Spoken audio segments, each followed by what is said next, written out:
Wujud ingsun iki ora ono pangeran kang kajaba angin Allah.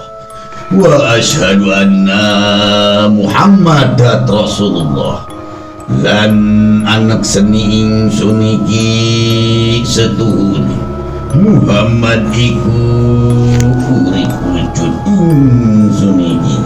Bismillahirrahmanirrahim. Begitu pintu dibuka, terkejut Asep. Tepat di balik pintu sudah berdiri sosok Dayang Nyai Kenongo, tersenyum begitu cantik ke arah Asep. Nyai Kenongo lantas berjalan masuk ke dalam kamar. Asep hanya kebingungan, seolah tak percaya dengan apa yang dia saksikan.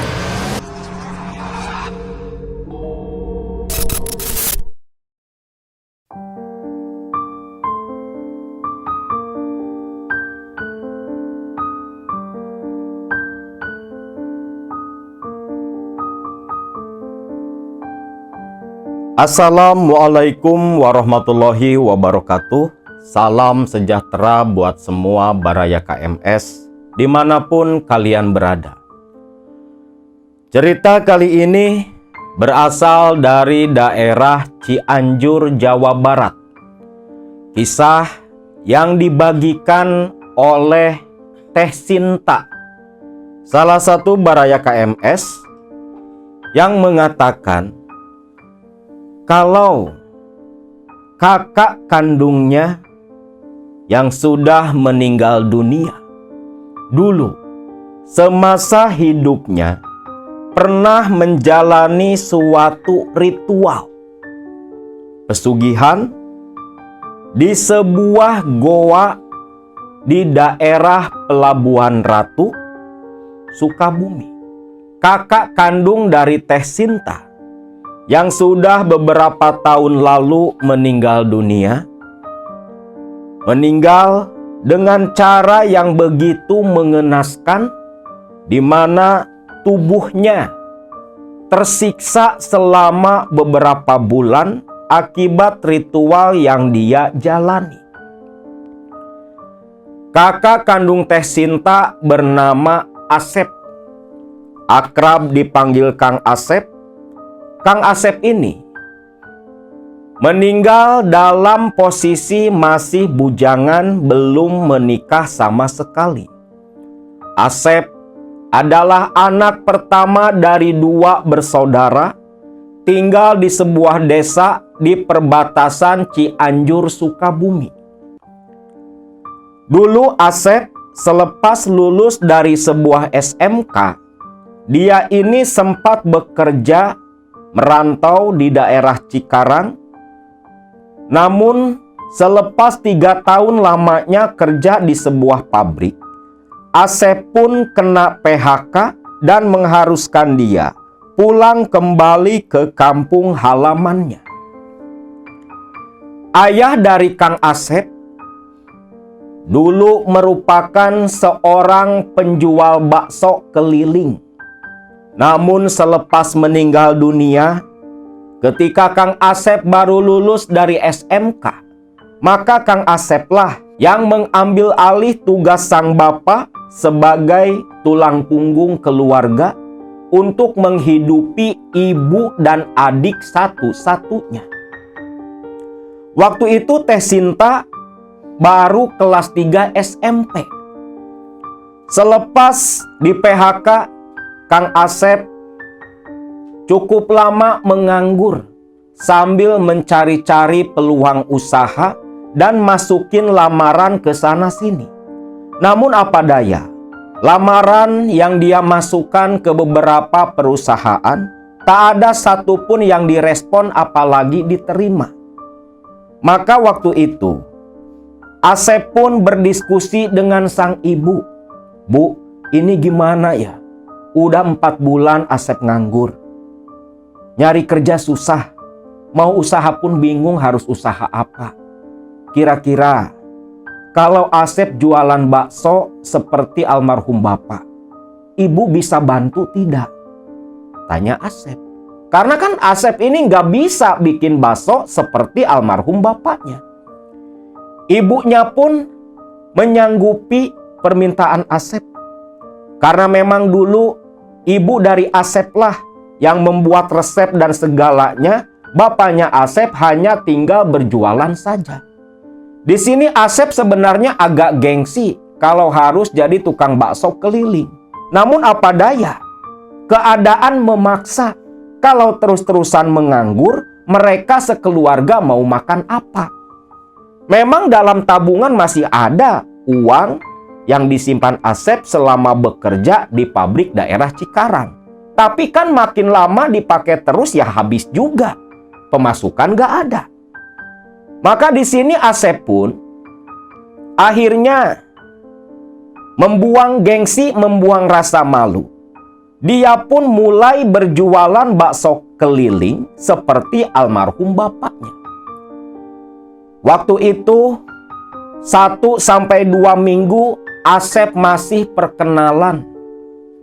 Belum terlalu laris jualan bakso yang dia lakukan.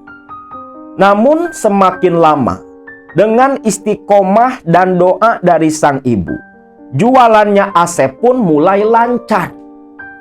Bahkan pelanggan-pelanggan almarhum bapaknya dulu mulai beli bakso ke Asep juga. Waktu terus berjalan, dari hasil jualan bakso keliling, Asep bisa mencukupi kebutuhan pokok keluarga mereka.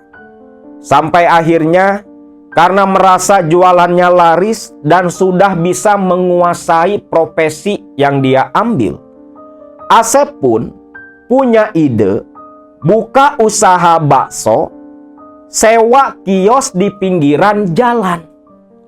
Itu pun dia bicarakan dengan sang ibu.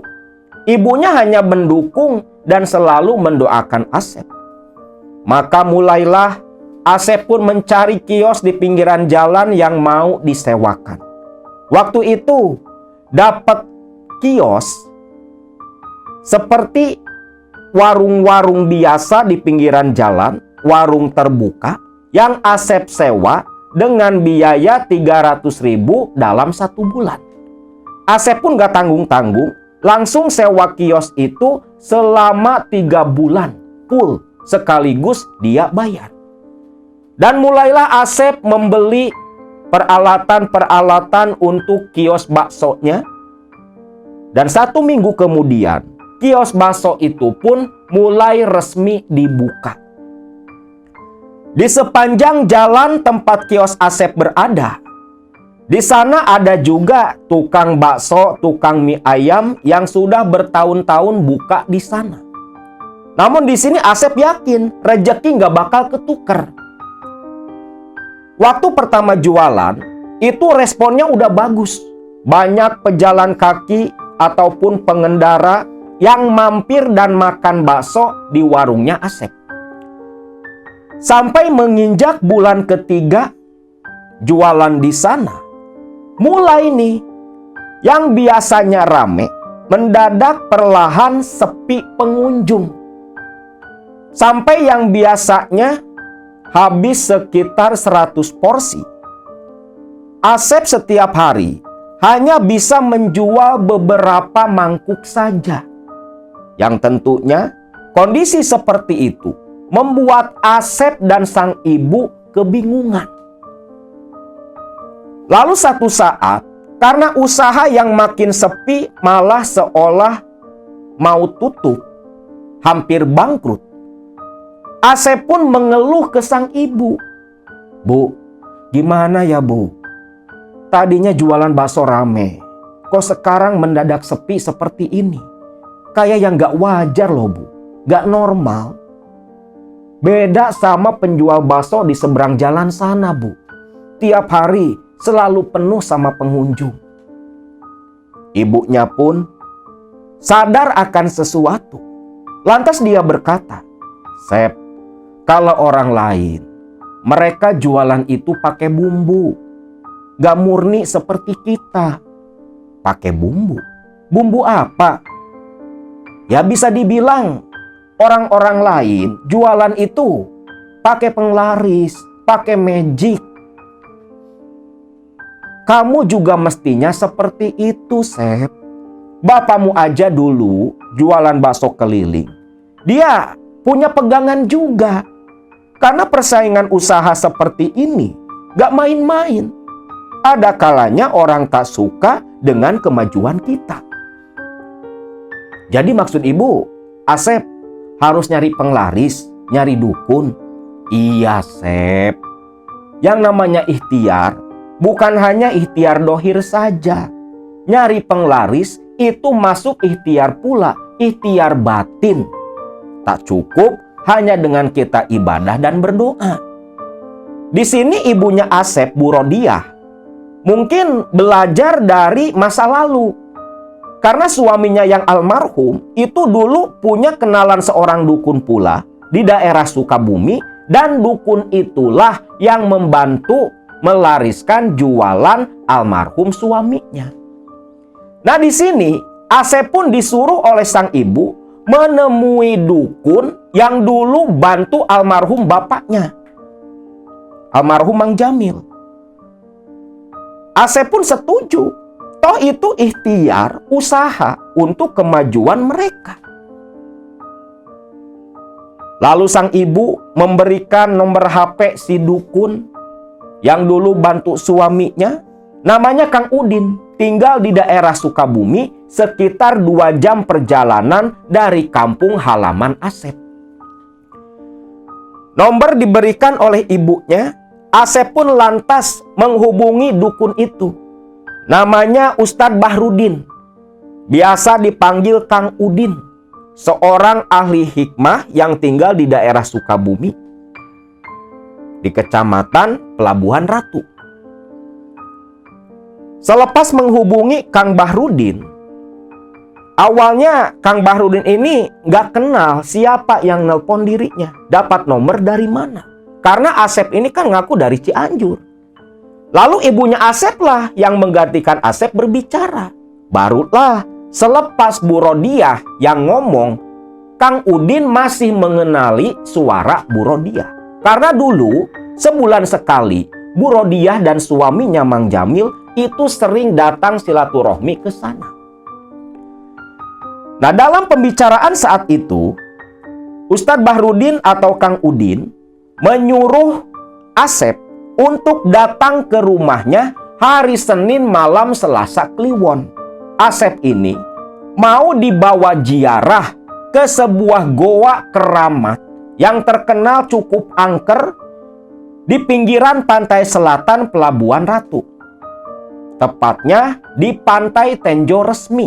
Asep, nanti kamu malam Selasa datang saja kemari. Selepas maghrib, nanti kita sama-sama ziarah ke Pantai Tenjo Resmi. Karena dulu pun almarhum bapakmu Akang bawa ke tempat itu. Dan kebetulan ada pula pasien lain yang mau ziarah pula ke sana. Biar sekalian barengan. Di sini Asep pun nengok ke ibunya. Gimana, Bu? Udah, ikuti aja apa kata Kang Udin. Bapakmu dulu juga sama. Tanyakan saja, untuk masalah sesaji bagaimana? Kang Ustadz, untuk masalah sesaji bagaimana? Untuk sesaji, biar Akang yang siapkan dari sini. Nanti tinggal kamu ganti. Ingat, malam Selasa Kliwon depan, langsung saja datang kemari. Pesan dari Kang Udin. Selepas itu, telepon ditutup. Asep pun langsung diceramahi oleh sang ibu. Berdasarkan pengalaman dulu, karena yang dikira oleh ibunya gak bakal jauh beda seperti almarhum bapaknya. Karena katanya ziarahnya pun ke tempat yang sama. Singkat cerita, tepat di hari yang sudah ditetapkan, sekitar jam 3 sore, Kang Asep langsung berangkat ke Sukabumi. Naik motor sendiri menuju ke rumah Ustadz Bahrudin, ke tempatnya Kang Udin, sesuai dengan alamat yang sudah diberikan. Singkatnya waktu maghrib, Asep ini baru tiba tepat di kampung tempat tinggal dari Kang Udin dan diarahkan oleh warga sampai Asep diantar langsung ke halaman rumah Kang Udin. Nah, waktu tiba di rumah Kang Udin, ternyata di situ sudah ada seorang perempuan yang usianya tak terpaut jauh dengan Asep, yang ternyata pasien yang akan barengan dengan Asep berangkat ke pantai Tenjo Resmi. Asep pun berkenalan dengan Kang Udin, mencium tangan, beruluk salam, lalu salaman pula dengan perempuan sesama pasien yang waktu itu memperkenalkan diri bernama Teh Ningsih. Nah, di sini selepas si Asep ini datang, ketika azan maghrib berkumandang, pembicaraan terhenti sekejap, lalu Kang Udin mengajak Asep dan Teh Ningsih untuk sholat dulu berjamaah di rumah Kang Udin. Nah, selepas sholat maghrib berjamaah, di sini Kang Udin pun menjelaskan apa yang akan dilakukan nanti selepas tiba di pantai Tenjo Resmi. Menurut Kang Udin, tempat yang akan mereka bertiga datangi itu disebut Goa Ratu Karang Pamulang. Di mana Goa Ratu Karang Pamulang ini tepat berada di Jalan Raya Citepus, Desa Citepus, Kecamatan Pelabuhan Ratu, Kabupaten Sukabumi. Sebuah goa yang dianggap keramat, bahkan dianggap paling angker di sana, yang merupakan tempat berkumpulnya para leluhur di masa lalu dan menjadi tempat pertapaan sosok Eyang Kuncung Putih yang katanya merupakan salah satu guru dari Prabu Siliwangi. Di Goa Ratu Karang Pamulang ini merupakan bekas tempat petilasan dari sosok Raden Panji yang katanya merupakan salah satu tokoh kerajaan di masa lalu. Dan keunikan dari Goa Ratu Karang Pamulang itu di dalam goa ada 3 mata air. Yang pertama disebut Sumur Tirta Jaya, yang dimana air sumur ini berfungsi untuk urusan kejayaan, kadugalan, keilmuan, dan untuk penangkal, teluh, guna-guna, dan sejenisnya. Dan yang kedua, ada pula yang disebut Sumur Cikahuripan, di mana air Sumur Cikahuripan ini konon katanya memiliki khasiat untuk usaha dan penglarisan. Serta yang terakhir, ada yang disebut dengan nama Sumur Jam-Jam, yang khasiatnya untuk keberkahan serta penyembuhan atau pengobatan berdasarkan khasiat kemurnian dari air itu sendiri. Bahkan menurut juru kunci di sana, sumber mata air itu merupakan kumpulan dari air yang ada di Pelabuhan Ratu. Dan sungai bawah tanah di dalam goa itu langsung mengalir ke laut pantai selatan. Dan airnya itu air tawar. Selepas menceritakan tentang Goa Ratu Karang Pamulang, Asep pun sempat bertanya, "Lantas Pak Ustadz, nanti kami melakukan ritual apa di sana?" "Nanti selepas kita sampai di sana, kalian berdua akan akang mandikan di Sumur Cikahuripan. Dan selepas itu, kalian harus tirakat 1 malam di tempat yang sudah disediakan tepat di ujung goa. Sekarang, persiapkan mental kalian. Selepas sholat Isya, kita akan berangkat langsung ke Tenjo Resmi," ucap Kang Udin. Teh Ningsih dan Asep pun hanya mengikuti apa yang diinstruksikan oleh Kang Udin. Kang Udin pun meninggalkan mereka berdua untuk menyiapkan keperluan ritual di goa nanti. Nah, ditinggal oleh Kang Udin, di sini Asep dan Teh Ningsih pun menghabiskan waktu saling bercerita. Dari sinilah Asep mengetahui kalau ternyata Teh Ningsih, dia itu berprofesi sebagai seorang LC di Jakarta. Lagi sepi orderan, sepi pelanggan, dan minta tolong ke Kang Udin untuk dibuka aura pengasihan sekaligus pasang susuk untuk memikat para pelanggan di tempat karaoke tempat dia bekerja. Di sini Asep sempat terkejut pula. Loh, bukannya Kang Udin itu ustad, tapi kok layanin yang gituan? Pikir Asep. Padahal kalau Asep tahu niatan dia sendiri datang ke sana itu ya sudah bertentangan dengan profesi dari seorang ustad. Namun ya ustad di sini bukan ustad guru ngaji. Ustad di sini hanya ustad sebagai sebutan karena Kang Asep ini seorang spiritualis ahli hikmah. Singkat cerita, selepas semua persiapan untuk ritual oleh Kang Udin disediakan, mereka berdua pun ikut dengan Kang Udin naik mobil langsung menuju ke pantai Tenjo Resmi, yang waktu itu perjalanan mereka tempuh hampir 1 jam lebih. Tiba di pinggiran jalan raya Citepus itu sekitar tepat jam 9 malam. Turun dari mobil di parkiran, Ningsih dan Asep berjalan di belakang Kang Udin, melewati jalanan setapak yang sekarang udah dibeton, yang langsung menuju ke pinggiran pantai ke Goa Ratu Karang Pamulang. Begitu berjalan di jalanan setapak, suara deburan ombak, angin laut begitu terdengar bergemuruh kencang menerpa batu-batu karang di pinggiran pantai. Namun Asep terkejut ketika berjalan di samping Teh Ningsih, tak sengaja melihat ke arah kanan. Ternyata di situ ada sebuah kuburan dengan nisan terbuat dari tumpukan bebatuan. Kang Ustad, ini kok ada kuburan? Oh, itu kuburan leluhur yang dikebumikan di daerah sini. Bukan tempat keramat. Keramat yang akan kita tuju tepat berada di bawah, tuh, di ujung sana, sambil menunjuk ke arah bawah, ke arah kiri. Nah, di kejauhan terlihat oleh Kang Asep dengan senter yang disorotkan oleh Kang Udin.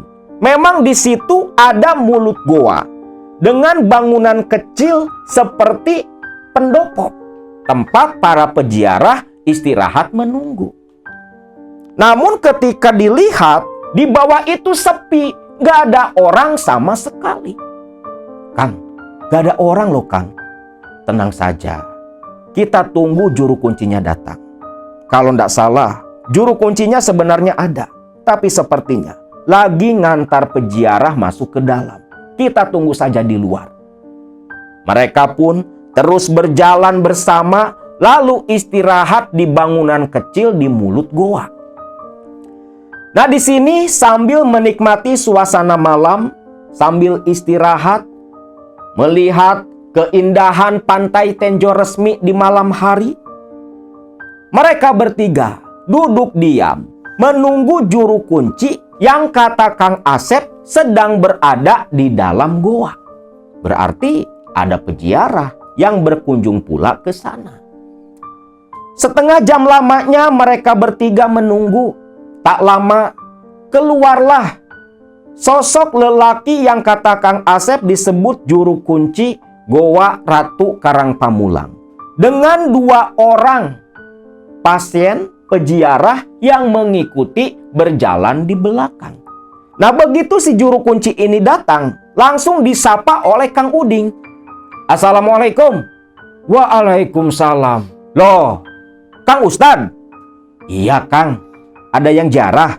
Iya nih, baru selesai. Ada perlu Kang? Biasalah, ini loh, mau nganter yang ziarah juga.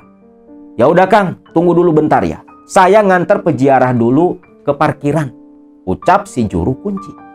Nah, juru kunci pun mengantar dua peziarah itu menuju ke tempat parkir di pinggir jalan. Tak berselang lama, si juru kunci datang kembali nyamperin Kang Udin, Asep, dan Ningsih. Nah, di sini Kang Udin ini selepas berbasa-basi bertanya kabar dan sejenisnya, lantas dia pun menyatakan tujuannya, minta izin juru kunci untuk membawa dua pasiennya ini, Kang Asep dan Ningsih, ziarah dan tirakat di dalam goa. Izin pun diberikan. Lalu si juru kunci, dia pun merogoh tasnya, mengeluarkan sebatang dupa. Dupa dia bakar di depan Kang Asep, Kang Udin, dan Ningsih. Lantas juru kunci ini pun mulai membaca uluk salam, membaca doa, beruluk salam ke sosok yang dipercaya sebagai penghuni goa, Raden Panji dan Eyang Kuncung Putih. Yang katanya Eyang Kuncung Putih ini merupakan salah satu guru dari Eyang Prabu Siliwangi. Selepas meminta izin kepada penghuni goa, barulah juru kunci mempersilahkan Kang Udin membawa dua pasiennya masuk ke dalam goa Ratu Karang Pamulang. Kang Udin menuntun Ningsih dan Kang Asep masuk di mulut goa. Kang Udin menoleh, "Tunggu sebentar. Kita ritual dulu sekejap di tempat ini. Kalian duduk saja di bawah," ucap Kang Udin.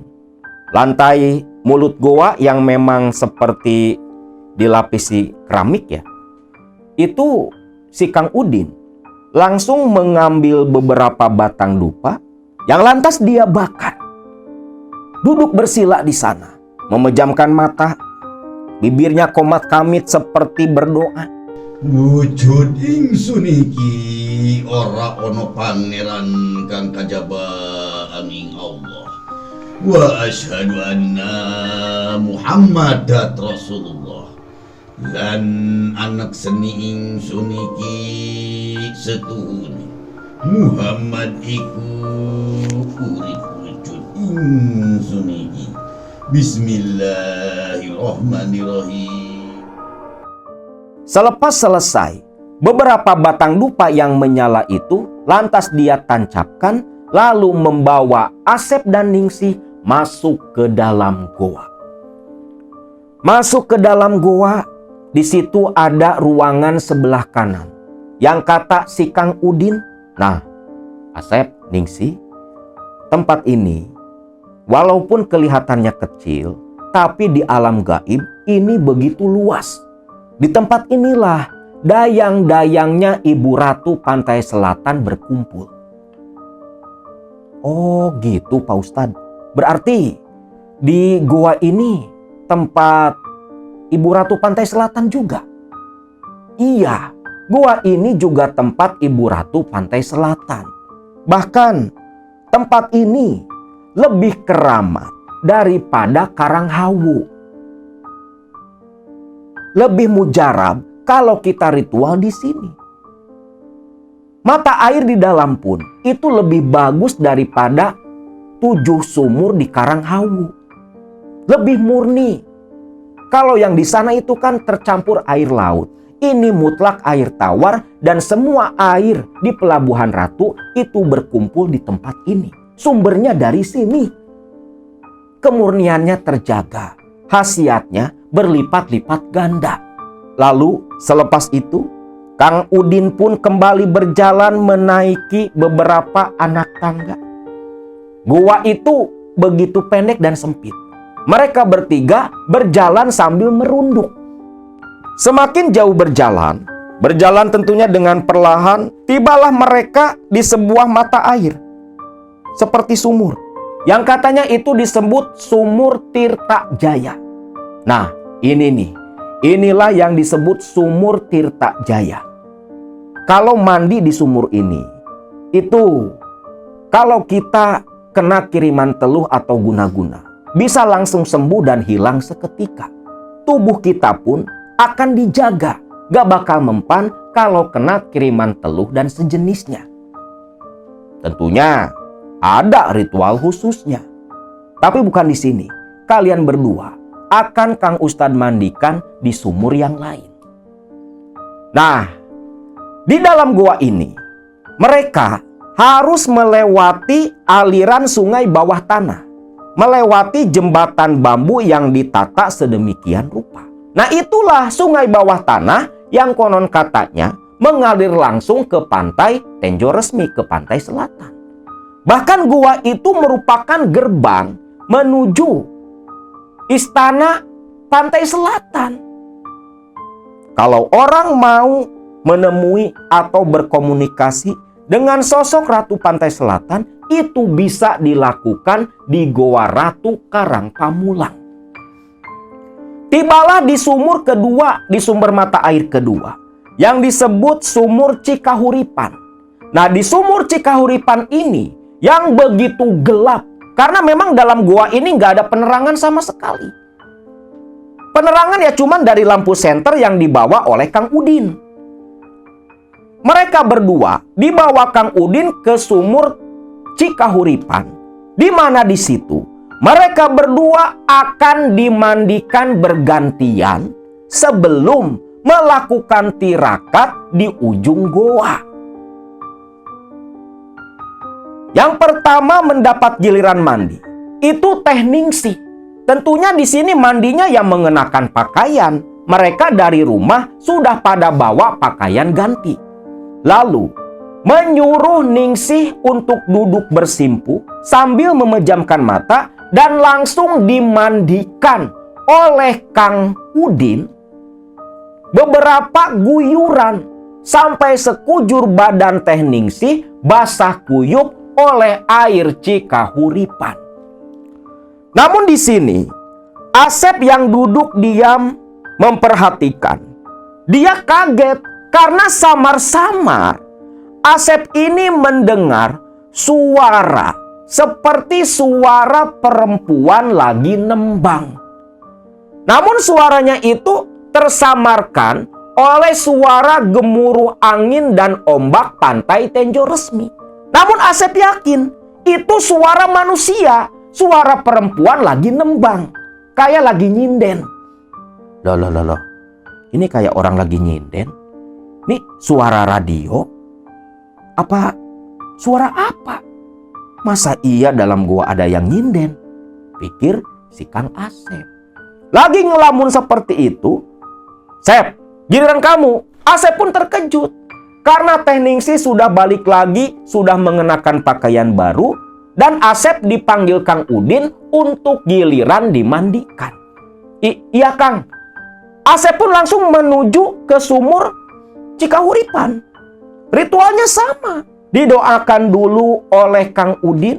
Selepas itu langsung dimandikan beberapa guyuran yang ketika dimandikan oleh Kang Udin di sini Asep kembali mendengar suara lantunan tembang dari perempuan yang tadi sempat Asep dengar. Namun kali ini lantunan tembangnya begitu jelas. Tembang-tembang yang biasa dilantunkan oleh sinden di acara-acara pagelaran wayang. Begitu lembut, mengalun merdu, diiringi musik deburan ombak dan angin laut. Membuat jiwa dan batin Asep bergetar. Dia penasaran, namun ingin bertanya. Ketika dia membuka mata, Kang Udin langsung memberi isyarat agar Asep diam. Singkatnya, ritual di Cikahuripan pun selesai. Asep langsung mengenakan pakaian baru, pakaian ganti, lalu mengikuti Kang Udin menuju ke tempat tirakat, di mana di tempat itulah Kang Udin akan membuka ritual dan nantinya akan meninggalkan mereka berdua tirakat semalaman di lokasi ujung Goa Ratu Karang Pamulang. Tiba di tempat tirakat berjalan sambil menunduk. agak terbungkuk-bungkuk karena memang goanya tidak terlalu tinggi. Nah, di situ lantai tempat duduk tirakat itu sudah dialasi oleh keramik. Di depannya itu ada seperti cekungan berbentuk seperti loster-loster kayak pintu masjid tuh. Nah, disitulah sesaji seperti umbo rampe dan beberapa batang bunga sedap malam diletakkan. Bahkan dupa pun ditancapkan di sana. Nah, disitulah tempat para praktisi melakukan ritual pemujaan. Walaupun juru kunci menolak kalau tempat itu dijadikan tempat pesugihan. Tapi memang yang datang ke sana ya biasanya pada bawa dukun sendiri, pada bawa sesepuh sendiri. Juru kunci ya hanya menjaga dan memelihara lokasi saja. Bahkan juru kunci selalu marah, bahkan mengusir siapapun yang niat ke sana minta tolong untuk dibukakan jalan pesugihan. Juru kunci nggak mau. Di sini mungkin baraya semua bertanya-tanya, kenapa juru kunci pesugihan kok nggak kaya? Padahal bisa bantu orang lain kaya raya. Analoginya seperti ini ya, biar kalian paham. Kalian tahu, Akang ambil contoh nih. Kalian tahu kan sales mobil? Sales mobil, dia nawarin bermacam mobil dari merek tertentu. Tapi apakah si salesnya punya mobil yang dia tawarkan? Kan enggak. Nah, juru kunci pesugihan pun sama.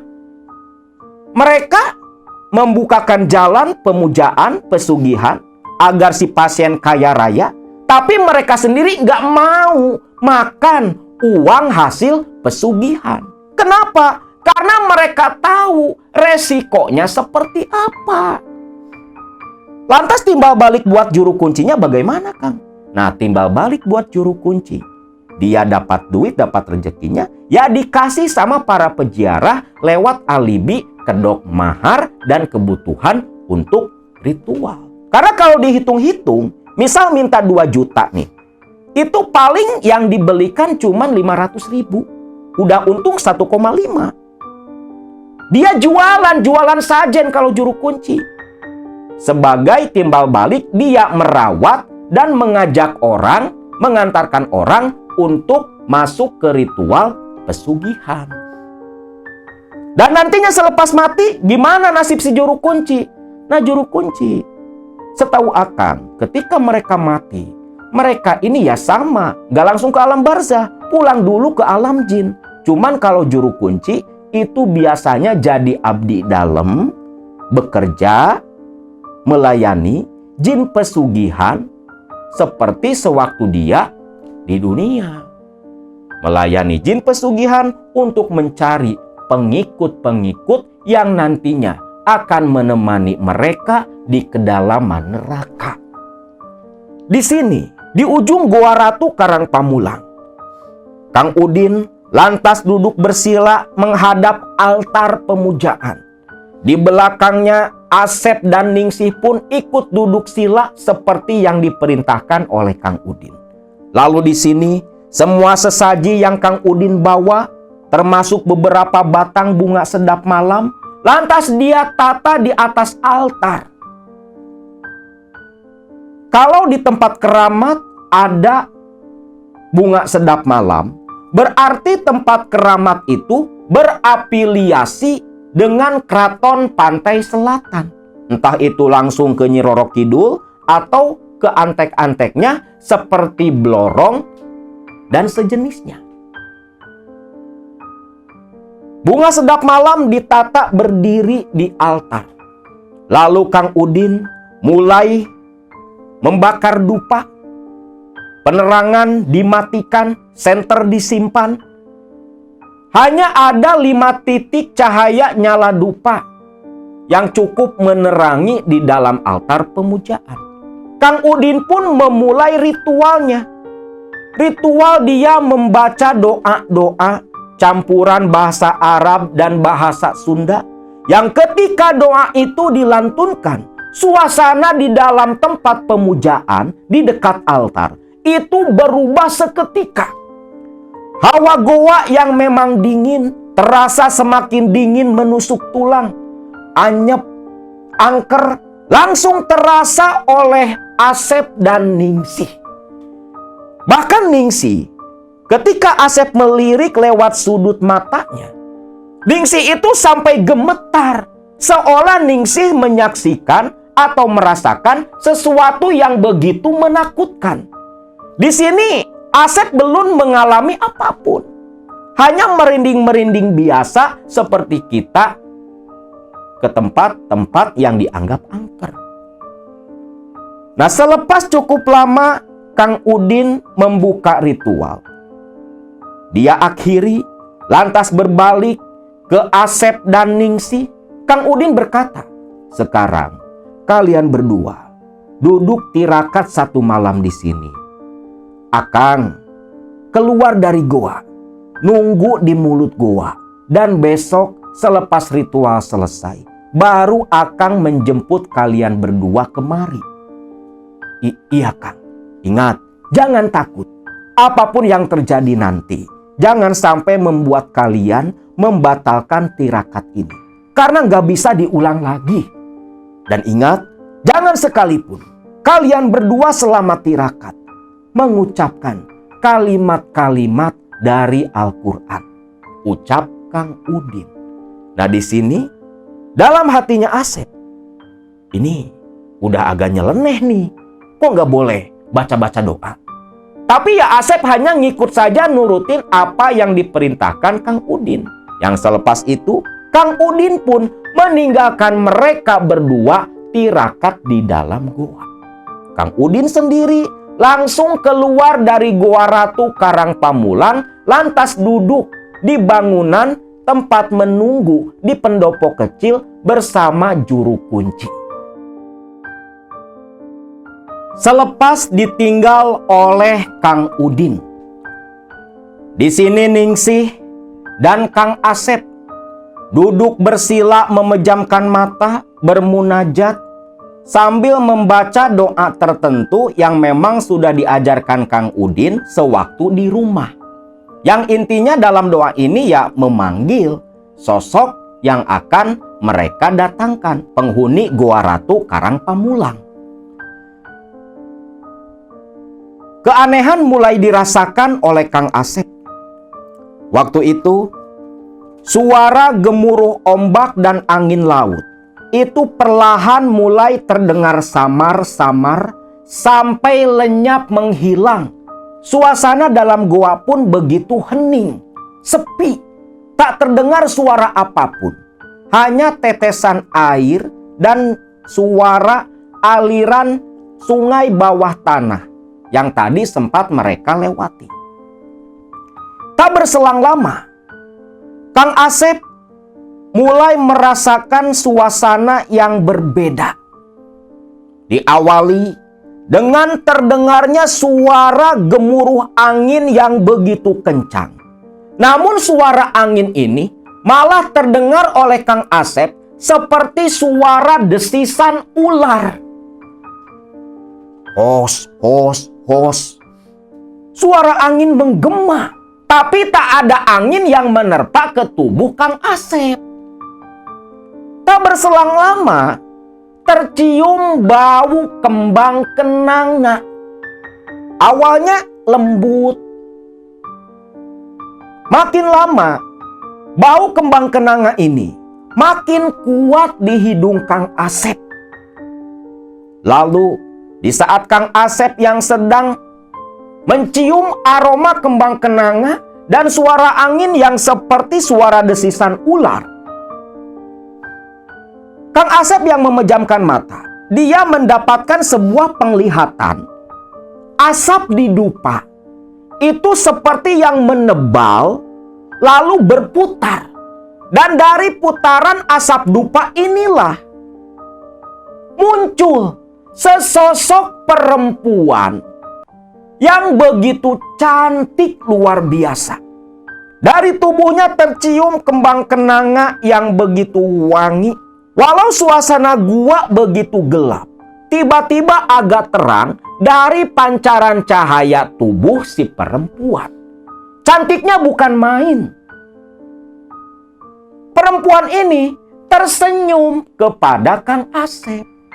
Namun di sini Kang Asep bertanya-tanya, ini Teh Ningsih ikut melihat, menyaksikan atau enggak? Mata Kang Asep pun terbuka. Perempuan itu, bibirnya bergerak berbicara, namun tak ada suara yang keluar. Perkataan dari si perempuan ini hanya muncul di batinnya Kang Asep, di mana perempuan ini memperkenalkan diri bernama Nyai Kenongo, yang merupakan salah satu dayang ratu pantai selatan yang diutus menemui Kang Asep. Di sini, sosok Nyai Kenongo tak banyak berbicara lagi selepas memperkenalkan diri. Dia hanya mengulurkan tangan, yang ketika Kang Asep lihat di telapak tangan si dayang ini ada sebuah batu mustika berbentuk opal berwarna hitam. Yang batu itu langsung diserahkan ke Kang Asep. Batu itu pun diterima oleh Kang Asep. Lantas dia genggam perempuan yang mengaku bernama Nyai Kenongo. Dia hanya tersenyum begitu indah, lantas menganggukkan kepala dan hilang lenyap dari pandangan Kang Asep. Nah, tak berselang lama, selepas si perempuan ini lenyap dari pandangan Kang Asep, tiba-tiba terdengar suara langkah kaki di belakang Asep dan Ningsih. Yang tak lama, ada tepukan di pundak mereka. Sudah, ritual sudah selesai, ucap Kang Udin. Lah di sini, Asep merasa heran. Loh, katanya 1 malam, baru juga 1 jam, masa udah selesai? Namun di sini Kang Udin langsung memberi isyarat agar Asep diam. Lantas Kang Udin kembali duduk bersila menghadap altar, kembali membakar dupa, mulai berdoa menutup tirakat yang dilakukan mereka. Selepas itu, Asep dan Ningsih pun dituntun keluar dari goa. Dan alangkah kagetnya ketika tiba di mulut goa. Hari sudah pagi, langit sudah terang. Di sini, Kang Asep dan Teh Ningsih saling pandang keheranan. Karena perasaan mereka hanya sekitar 1 jamlah ritual di dalam goa. Nah, inilah perbedaan waktu di 2 dimensi yang berbeda, dimensi alam manusia dengan dimensi alam goib.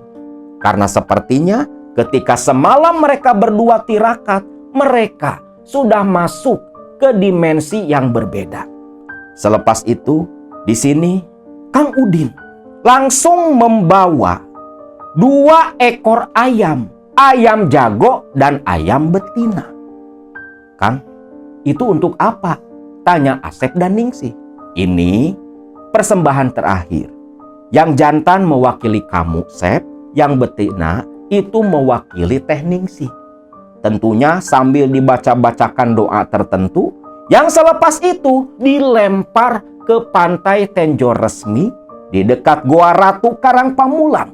Yang kedua bangkai ayam itu mengambang lantas seperti ditarik sesuatu ke tengah lautan dan menghilang. Mereka berdua pun diajak kembali pulang ke rumah Kang Udin. Yang setibanya di rumah Kang Udin, Ningsih diajak Kang Udin masuk ke dalam kamar ritual. Entah mau melakukan apa. Di sini Asep hanya mengira-ngira sepertinya Teh Ningsih mau dipasangi susuk sesuai dengan keinginannya. Asep hanya duduk diam menunggu sambil menikmati kopi yang disuguhkan istri Kang Udin. 1 jam kemudian, Teh Ningsih dan Kang Udin pun keluar dari kamar. Yang di sini Asep sampai terbelalak Karena melihat Teh Ningsih begitu betul-betul berbeda. Ampe pangling. Kecantikan Teh Ningsih itu terpancar luar biasa. Aura daya tariknya begitu kuat. Asep ampe melongo menatap Ningsih. Sep, jangan melongo kayak gitu, gak sopan. Maaf Kang Ustadz, Teteh. Habis Teh Ningsih jadi cantik kayak gini. Ningsih pun hanya tersenyum. Lantas di sini Ningsih pun pamitan pulang kepada Kang Udin. Salaman sama si Asep juga. Selepas Ningsih pergi, Kang Udin langsung bertanya ke Asep. Sep, waktu tirakat di goa, ada yang datangin kamu? Ada Kang. Dia ngakunya Nyai Kenongo, dayangnya Ibu Ratu Pantai Selatan. Katanya diutus buat menemui saya. Alhamdulillah. Bagus. Berarti kamu memang diterima. Tapi Kang, saya dapat ini loh Kang. Asep pun langsung merogoh sakunya dan menunjukkan batu mustika berwarna hitam ke Kang Udin. Kang Udin pun terkejut. Waduh, jarang-jarang ini Sep. Bapak kamu aja dulu gak sampai dapat benda seperti ini. Masa iya Kang? Bener Sep. Bapakmu dulu ya gak dapat benda kayak mustika gini.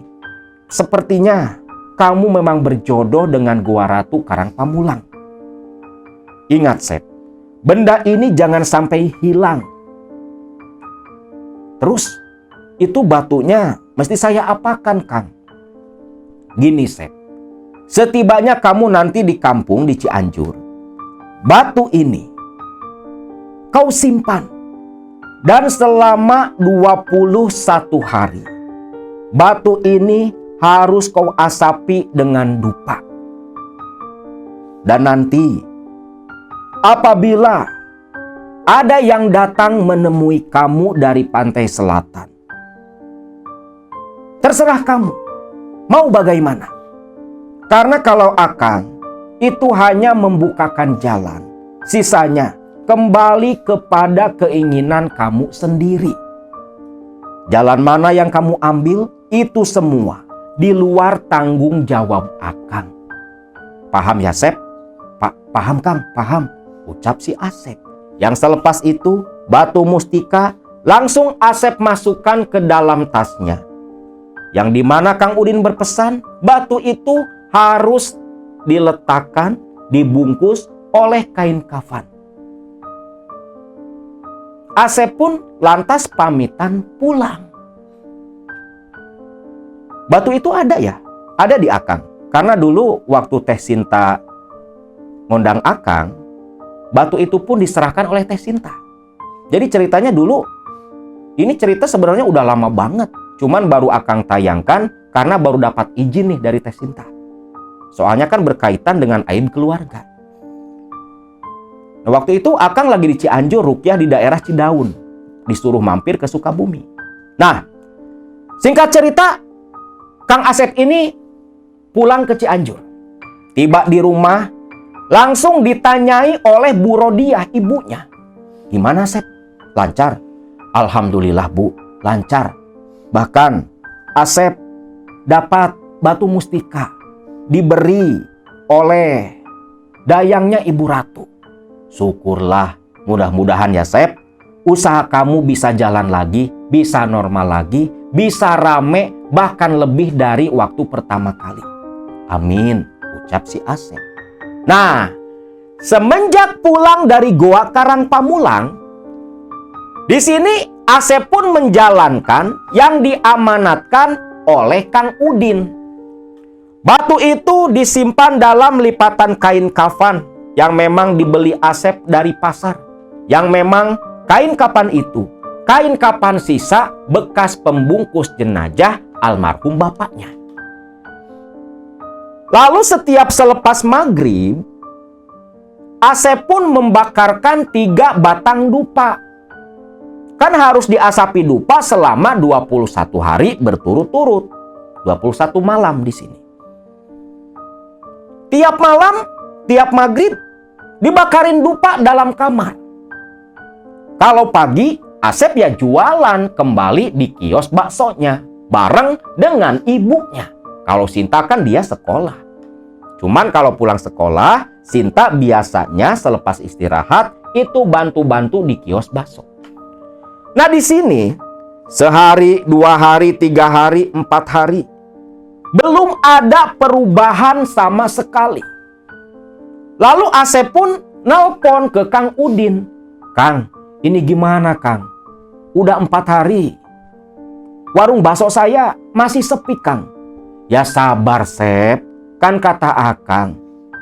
21 malam.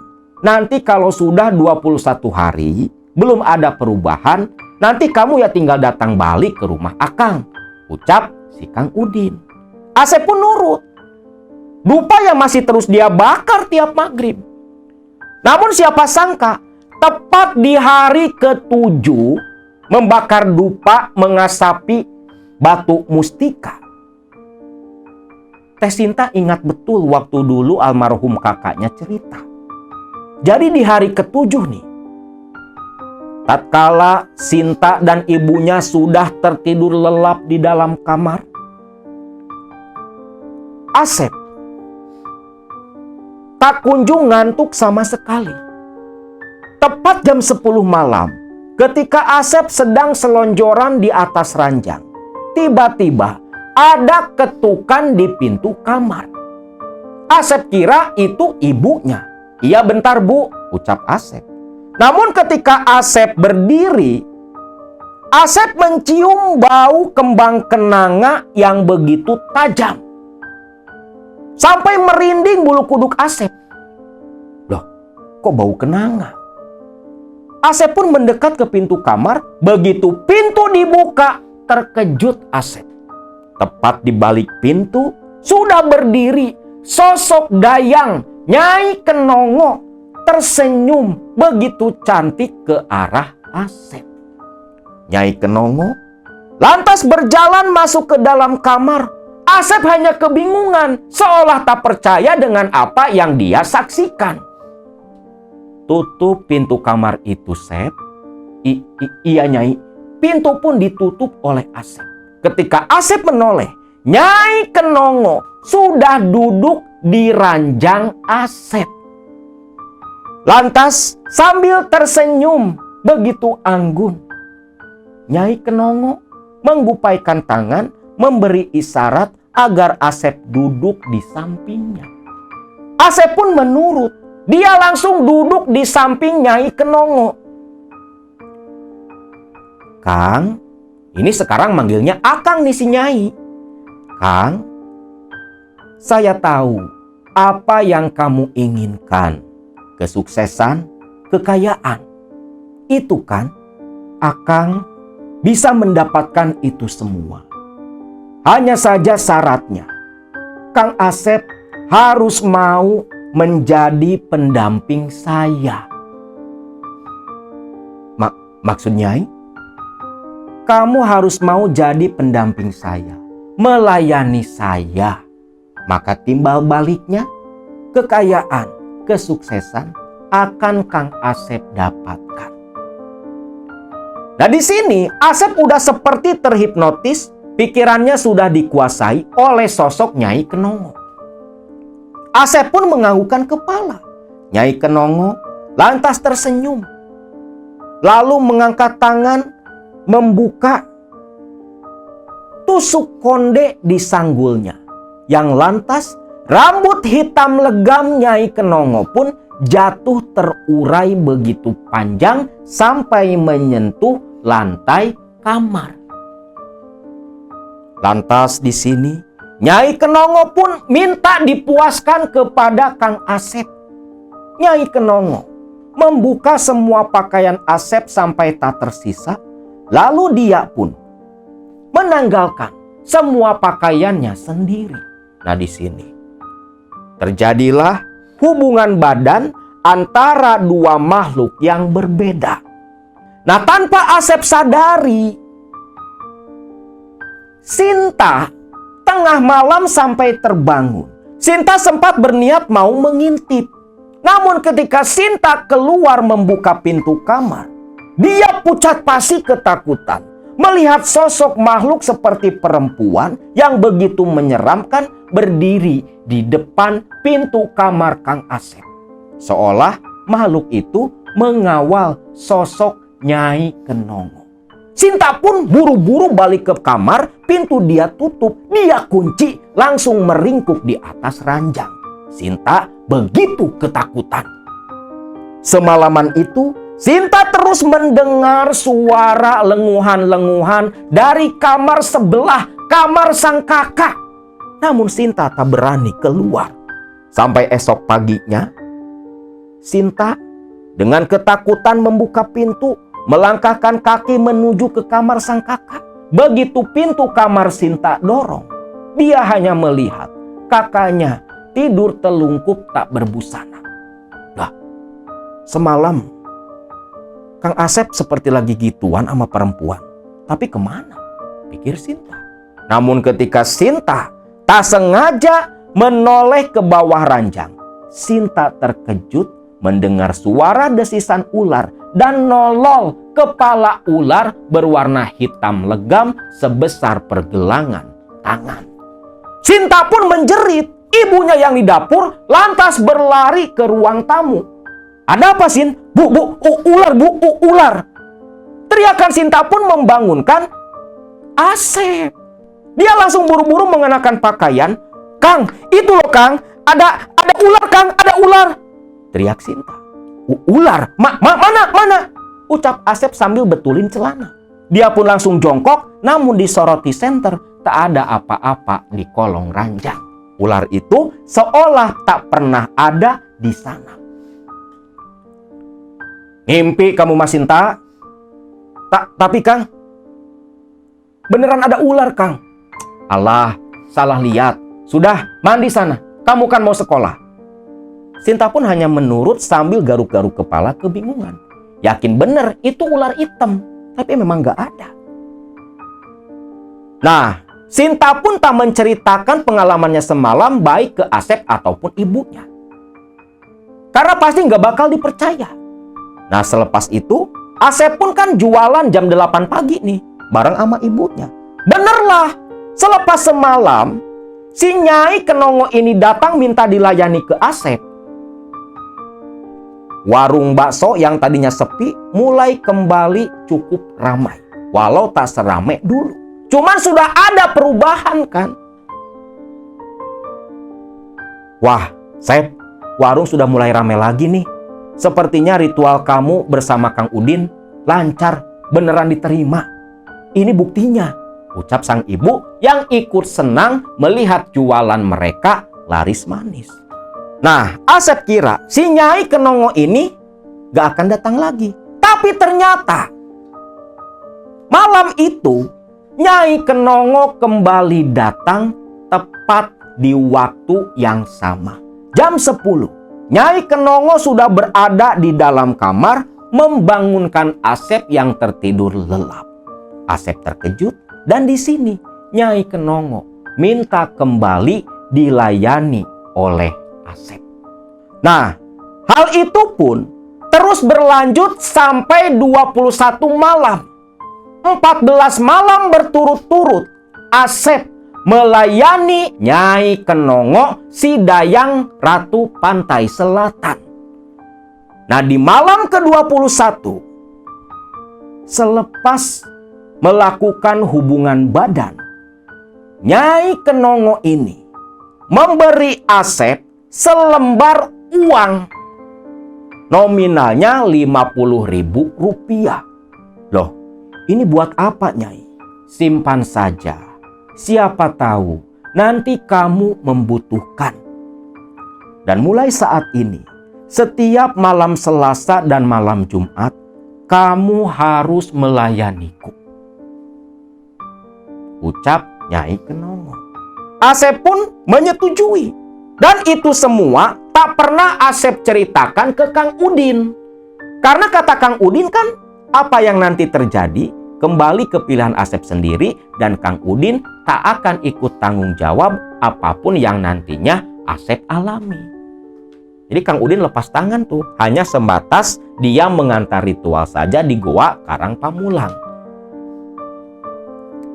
Uang itu pun Asep terima, baunya agak wangi. Wanginya ya wangi samar kembang kenanga. Lantas uang pemberian Nyai Kenongo itu Asep simpan di dalam dompet terpisah dari uang lainnya. Usaha memang beneran makin lancar. Apalagi selepas 21 hari. Wih, Asep ini sampai kewalahan layanin pembeli. Sampai ibunya mengeluh kecapean. Namun tetap semangat. Karena dari jualan bakso yang ramai itulah keluarga Kang Asep mulai bisa kembali hidup sejahtera. Hal itu pun berlangsung berbulan-bulan. Tiap malam Selasa, malam Jumat, Asep layani Nyai Kenongo, usaha makin lancar, penghasilan makin banyak, sampai dalam waktu 5 bulan pasca ritual, Asep bisa merenovasi rumah peninggalan almarhum bapaknya.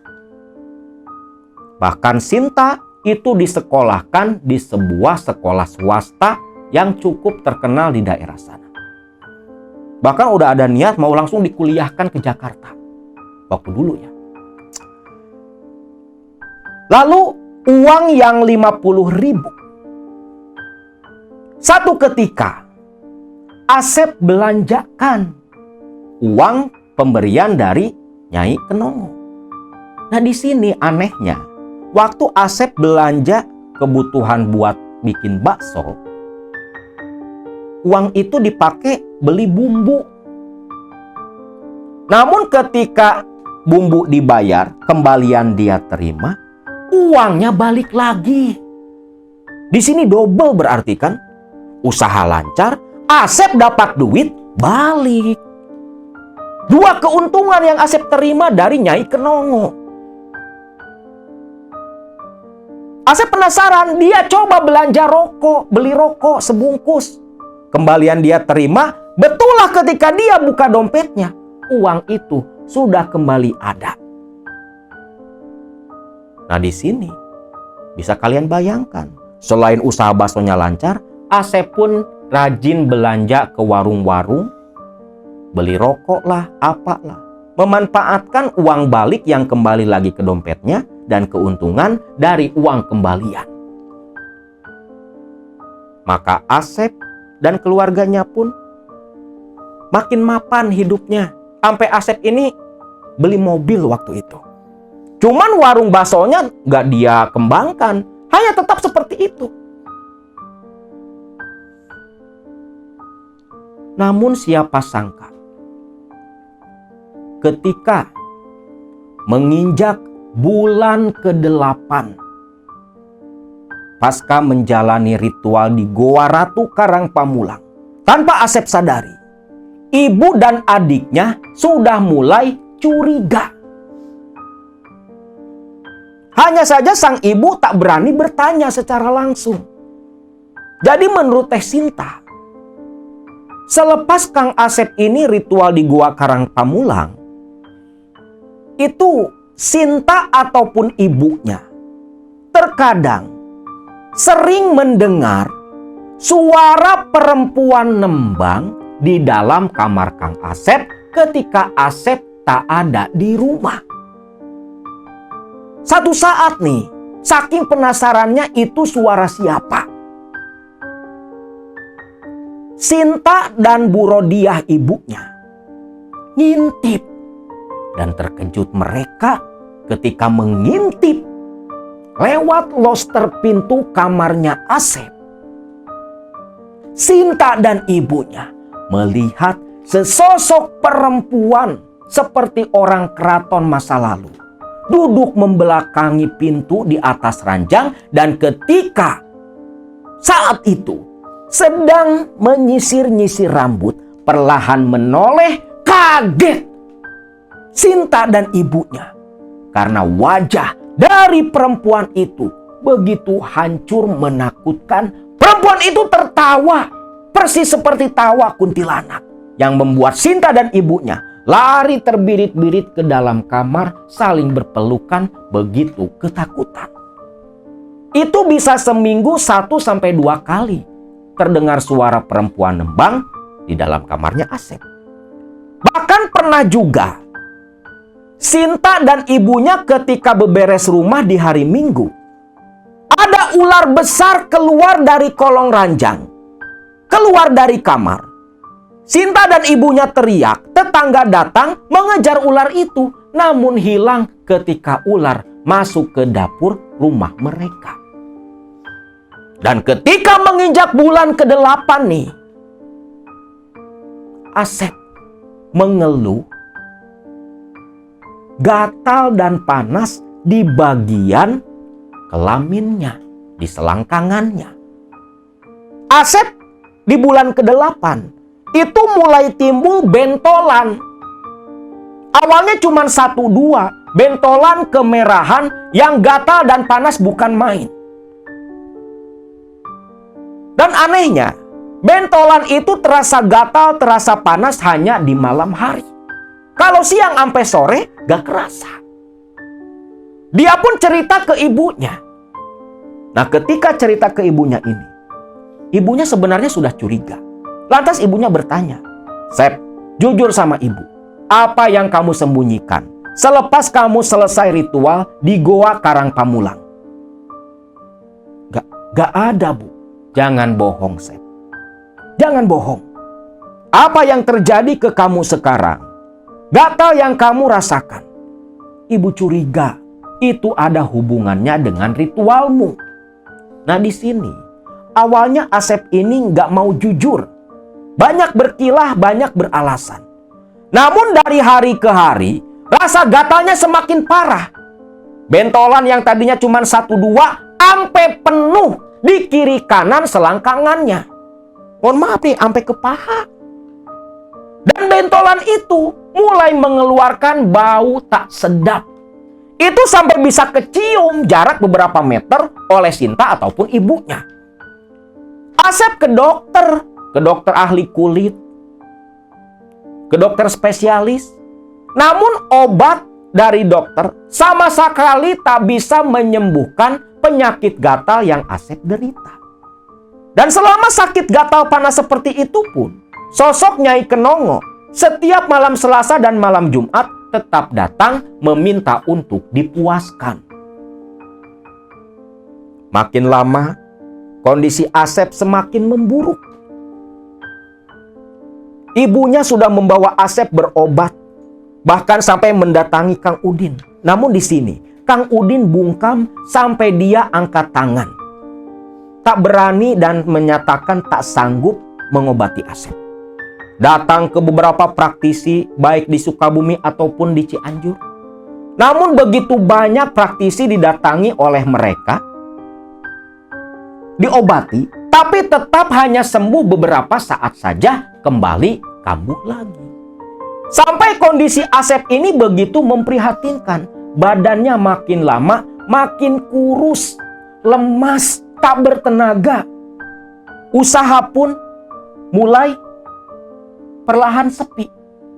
Asep sudah tak bisa lagi jualan. Akhirnya hanya dirawat oleh ibu dan adiknya di rumah. Nah, di saat kondisi Asep yang kritis seperti itu, barulah di sini Asep berkata jujur kepada ibu dan adiknya. Bahkan menyuruh Sinta mengambil suatu benda di dalam lemari. Yang benda itulah benda pemberian dari Dayang Pantai Selatan.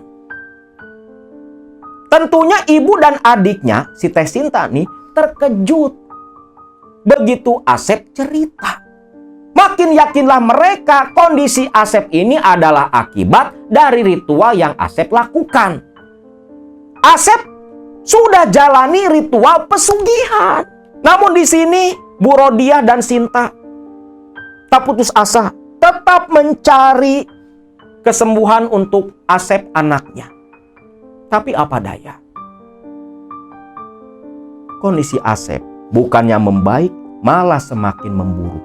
Dan anehnya, Asep yang lemah tak bertenaga. Namun ketika malam Selasa atau malam Jumat, saat Nyai Kenongo datang, dia mendadak sehat dan tetap melayani Nyai Kenongo. Walau dalam hatinya berontak menolak. Namun seperti Asep ada yang mengendalikan tubuhnya. Dan tepat di bulan ke-10 pasca ritual. Mohon maaf. Alat vital Kang Asep itu membengkak sampai sebesar tangan orang dewasa. Bengkak kebiruan. Dan Asep hanya bisa mengerang-ngerang kesakitan. Dibawa ke rumah sakit, tak sembuh. Ibunya mulai putus asa. Sampai satu ketika, ada salah satu saudara dari Bu Rodia yang menyarankan Bu Rodia datang ke rumah seorang kiai yang sebut saja namanya Kiai Dahlan. Bu Rodiah pun pergi menuju ke rumah Kiai Dahlan. Sinta ditinggal di rumah menjaga Asep. Nah, ketika Bu Rodiah datang ke rumah Kiai Dahlan, menceritakan apa yang menimpa Asep anaknya, Kiai Dahlan hanya beristighfar tiada henti, menggelengkan kepala.